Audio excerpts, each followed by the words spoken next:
In this video, I'm going to be breaking down exactly what you should be looking for when signing a client for your info products agency or for your fractional sales consulting. Now, these are the exact same practices that I have done myself, which took me from being a corporate setter, eventually running sales teams and the back-end operations with them. Along with this, in this video, I'll actually share some things you can go and implement straight away, which will directly impact and change their sales procedures to make them work a lot more efficiently. So starting off, you need to understand your role and the solution that you're going to fix, which is the sales process and the ongoing support for that. So effectively, it all boils down to the funnel, right? Typically, if someone is working with you, they are having leaks within the funnel. So people are leaving here, people are leaving here, people are leaving here, people are leaving here. People, when they get to the stage of booking, maybe aren't qualified, they're further down the buyer's journey. And what that effectively does leave us with is a puddle of leads. A puddle of burnt leads that cannot be reactivated, and effectively it's lost revenue. Okay, so what you can actually do to mitigate against this straight off the bat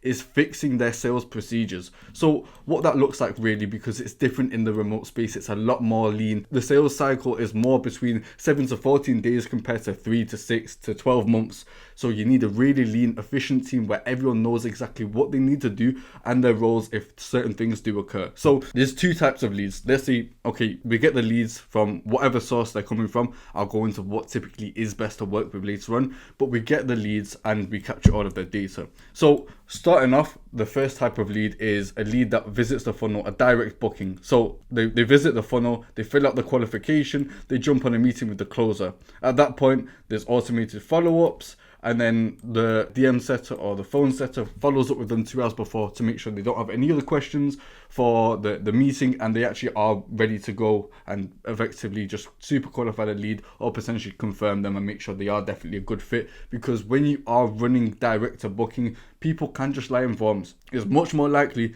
someone to lie on a form than to lie to your face. So you do run the risk of less qualified people, which is why it is crucial to have someone follow up at least 2 hours before and either free up that slot on the calendar so that a more qualified person can book, or to actually make sure that they will be attending, because the last thing you want is a low show rate, which means a loss of revenue, and all you're going to have to do is reactivate these leads further down the line, which is not what anyone wants whatsoever. So at that stage, they jump on the sales call. Ideally, they convert to a customer on the first call. If not, if the customer does not convert, the reason is why, okay? And you will get this feedback from your daily meetings with the sales team, the sales check-ins, or in the direct communication you're having with them on whatever channel it is, whether it's Slack or WhatsApp.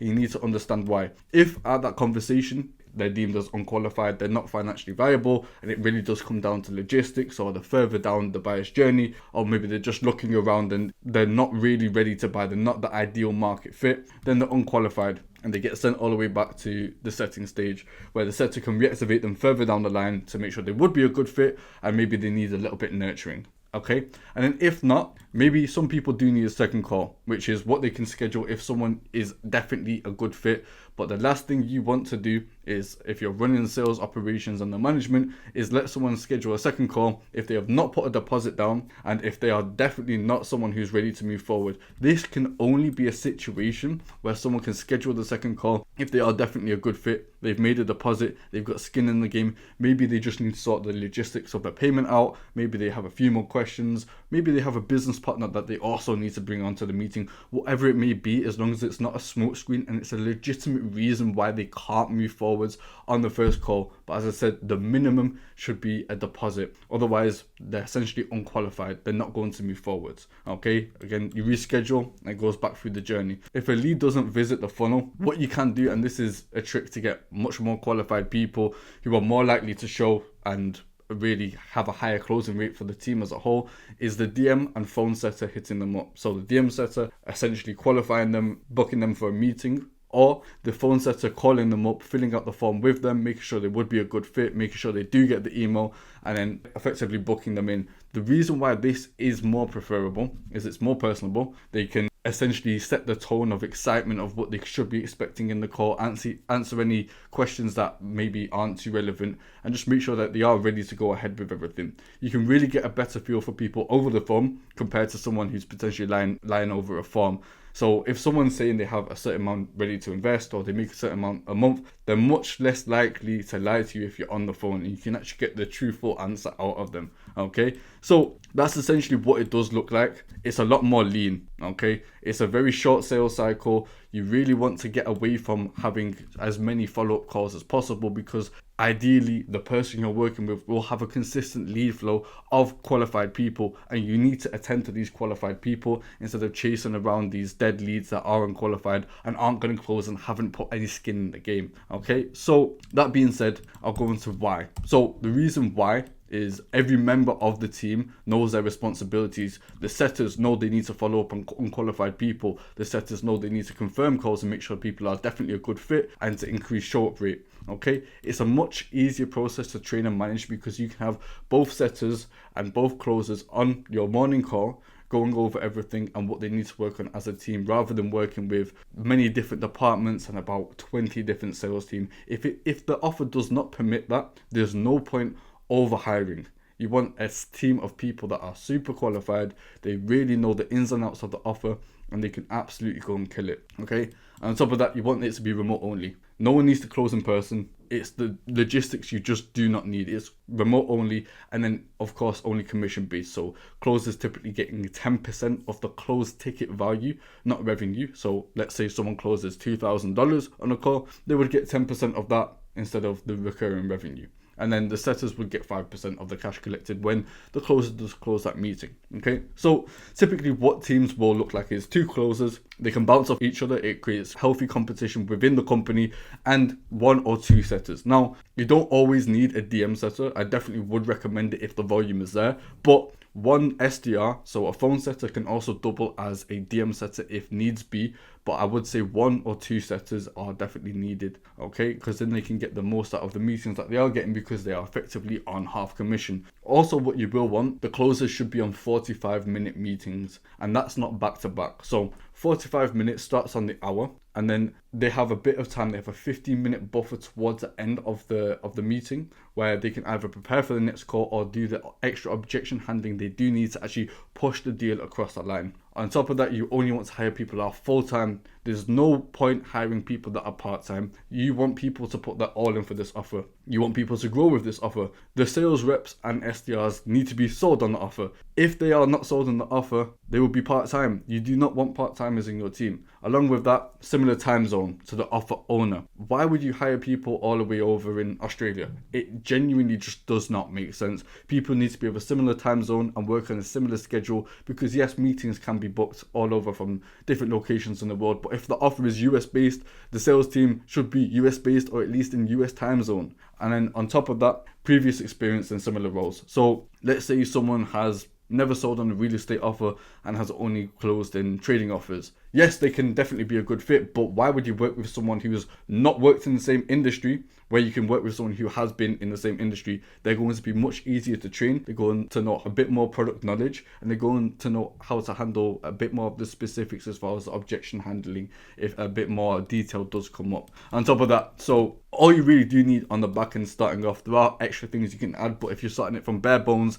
starting an offer from zero, or just getting your foot in the door, for automations on the funnel, go high level. The CRM, so the sales management, it's just go high level again. And calendar, meeting hosting, just keep it simple. Google Meet, and it'll be booked on Google Calendars also. And then the payment processor, WAP. I would say WAP because typically with Stripe now, there is something in the small print which does go against actually selling info or info products, which you can get caught up in. And I have known some people, they've had their funds locked in Stripe or they've lost their accounts and they've not been able to get it back. So WAP usually is best for this. Yes, the fees typically are higher, but you don't run the risk of losing all the revenue that you have generated, not being able to get paid out yourself and not being able to pay out the team, which is not what anyone wants. That's not lean, that is not efficient, and people are just losing at the end of the day for you not reading the small print of a payment processor. On top of that, you can use communication for the sales team on either Slack or WhatsApp. We use a bit of a mixture of both, so any of the bookings that come in or if someone pays, we keep that on Slack, but the communications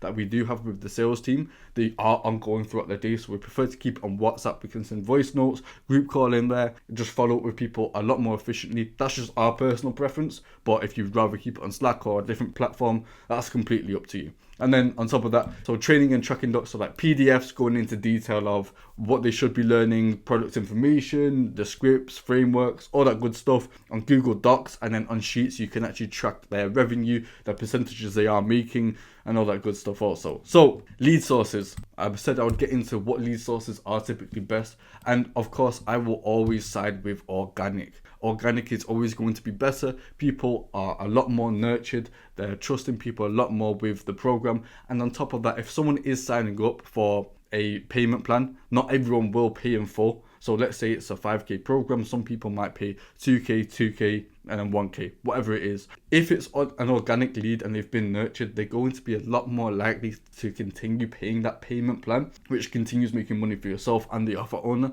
compared to paid traffic, which is someone who could be completely oblivious to what the offer owner is and what he really does. They don't feel that attachment to them. So organic, of course, the best will always be YouTube long form. YouTube long form meaning videos 30 minutes plus. If someone's watching a very niche specific video on something for 30 minutes and the engagement is there, they have already sold themselves before jumping on a sales call about joining a program or learning more about it. They've already lined themselves towards it. And then on top of that, there's free community members, for example, school or Discord, which you can attack people from.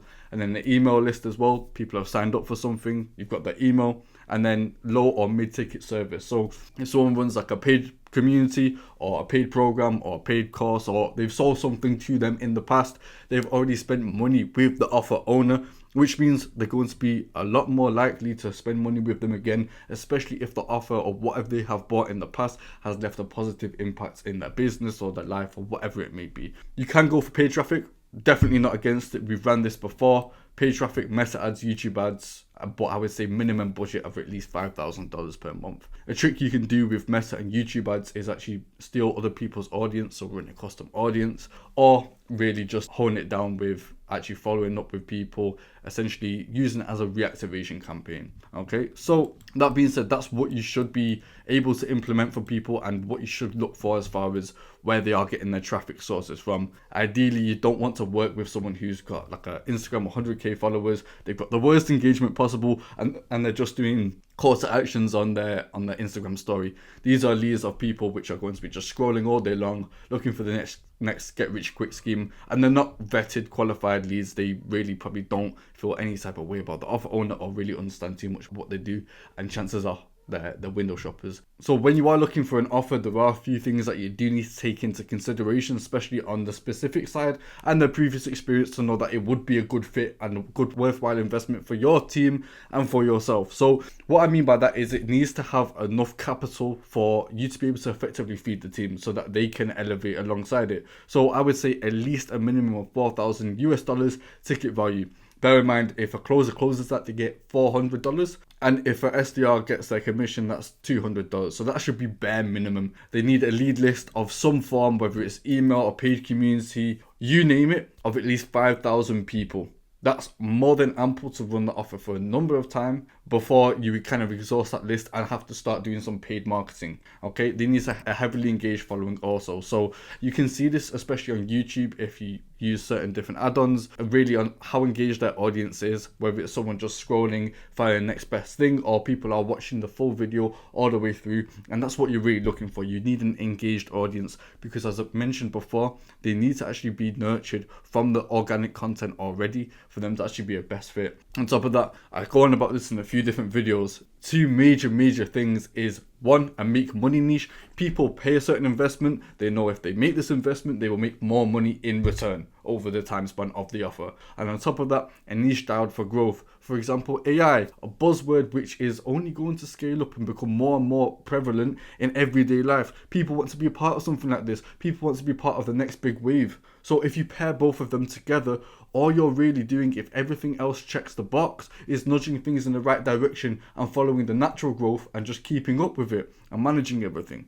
Okay, and then as far as previous fulfillment, you can work with offer owners who have never sold anything before. You can. Is it the best thing to do? Sometimes, but not necessarily. You want someone who actually has an audience that buys stuff from them. So if they run a paid community or a program or a course or a mastermind, whatever it is, people have paid to get access to this person's time and knowledge. They've got a program ready to sell. You don't want to partner with someone and build a whole sales team, build everything on the back end for them if they don't have anything ready to sell for the next 6 months. You're better off just to move on and work with someone else and keep them in the pipeline and then hit them up 6 months down the line and work with them then. You don't want to work with someone who's just dragging their feet and they're not ready to move at the same pace as you. Trust me, it's not worth the hassle whatsoever. On top of that, they need to actually have the capacity to work with hundreds of clients. Now, this is important, especially if it's more consulting, like one-on-one. You can switch things around to have group consulting, have accountability partners, so 2 or 3 people in like effectively a one-on-one call. So they need to actually be able to have the time and capacity to work with these people, especially on top of the business that you're already running. If it's in a make money niche,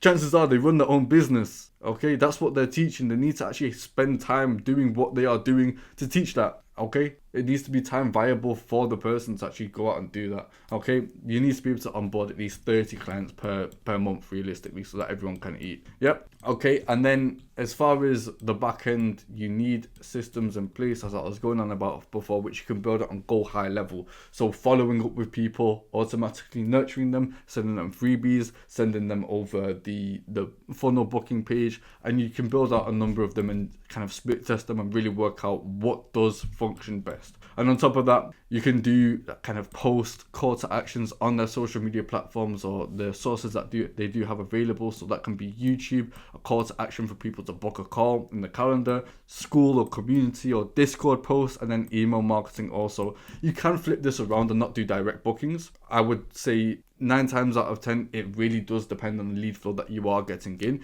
You can do this and get people to either have just a quick phone call with the setter or get a freebie, apply for free training, go to the funnel and then get called up, but you can run it just direct to booking also. So effectively, that is really what you are looking for when you're working with someone. They need to be a best fit for you as much as you are the best fit for them. And when you do find someone who is the best fit for you, it's effectively your job just to implement as much value as you can off the bat. And that's really by building out the systems and operations and just stripping back the sales systems. 9 times out of 10, people will have a really messy sales process and they might not have the best team, which is where you come in and fix this for them. That is your role. But yeah, peace.